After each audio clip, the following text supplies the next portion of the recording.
இறை வார்த்தை மார்க்கு நற்செய்தி அதிகாரம் 1 இறைவசனங்கள் 14 முதல் 20 முடிய. காலத்தில் யோவான் கைது செய்யப்பட்ட பின் கடவுளின் நற்செய்தியை பறைசாற்றிக் கொண்டே இயேசு கலிலேயாவிற்கு வந்தார். காலம் நிறைவேறிவிட்டது, இறையாட்சி நெருங்கி வந்துவிட்டது, மனம் மாறி நற்செய்தியை நம்புங்கள் என்று அவர் கூறினார்.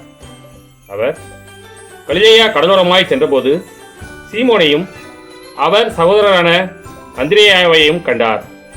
மீனவர்களான அவர்கள் கடலில் வலை வீசிக் கொண்டிருந்தார்கள். இயேசு அவர்களை பார்த்து, என் பின்னே வாருங்கள், நான் உங்களை மனிதரை பிடிப்பவர் ஆக்குவேன் என்றார். உடனே அவர்கள் வலைகளை விட்டுவிட்டு அவரை பின்பற்றினார்கள்.